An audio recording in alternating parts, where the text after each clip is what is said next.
Assalamualaikum warahmatullahi wabarakatuh. Perkenalkan, nama saya Siti Mulyani dengan NPM 23172. Di sini saya akan mempresentasikan teori organisasi bisnis internasional. Pada slide 1 ini, saya akan menjelaskan kerangka organisasi. Kerangka organisasi merupakan susunan yang menghubungkan tugas, wewenang, dan tanggung jawab antar individu dan divisi dalam organisasi, supaya kegiatan organisasi ini berjalan secara efektif dan efisien.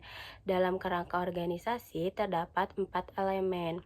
Pada gambar di samping, pada bagian orang merupakan seseorang individu yang melakukan keempat elemen kerangka organisasi tersebut.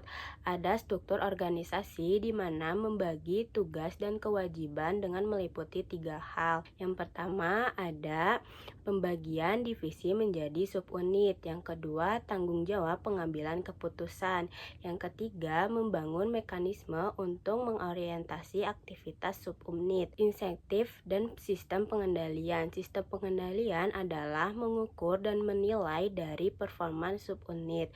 Sedangkan insentif adalah alat untuk memberi penghargaan atas performa tersebut. Proses merupakan sikap dalam pekerjaan atau mengambil keputusan dalam pekerjaan seperti menyusun strategi atau mengevaluasi kinerja. Budaya organisasi adalah sistem nilai atau norma yang dilaksanakan pada karyawan di perusahaan tersebut. Pada slide 2 ini akan menjelaskan struktur organisasi. Struktur organisasi adalah menjelaskan bagaimana organisasi ini membagi tugas dan tanggung jawabnya dengan adanya 3 dimensi. Yang pertama ada diferensiasi vertikal mengacu pada pengambilan keputusan yang dibagi menjadi 2 macam, itu sentralisasi pengambilan keputusan dari manajemen puncak, sedangkan pada desentralisasi mengambil keputusan dari manajemen puncak ke manajemen subunit.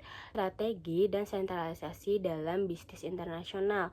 Pada strategi lokalisasi dan internasional menggunakan desentralisasi, sedangkan pada strategi standarisasi menggunakan sentralisasi. Sementara pada strategi transnasional menggunakan keduanya. Diferensiasi horizontal yang mengacu pada pembagian formal organisasi yang menjadi subunit. Ada 5 bagian. Yang ke-1 ada struktur perusahaan domestik, di mana perusahaan ini menjalankan aktivitasnya di satu negara dengan divisi fungsional yang kegiatannya sesuai dengan fungsinya.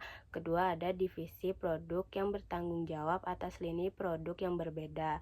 Kedua, ada divisi internasional, di mana perusahaan ini sudah memasuki pasar internasional dengan berbagai geografis. Yang ketiga ada struktur area di seluruh dunia, di mana perusahaan sudah memiliki kantor pusat di berbagai belahan dunia. Yang keempat ada struktur fungsional produk di seluruh dunia. Struktur ini bertujuan untuk memfasilitasi transfer kompetensi dan peluncuran produk baru secara serentak di berbagai belahan dunia.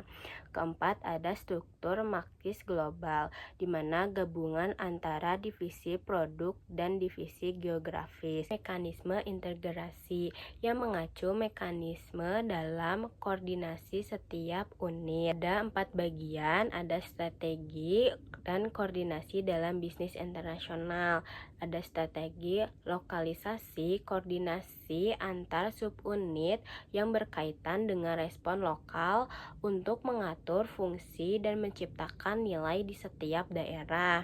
Strategi internasional, koordinasi diperlukan untuk memastikan transfer kompetensi inti untuk subunit.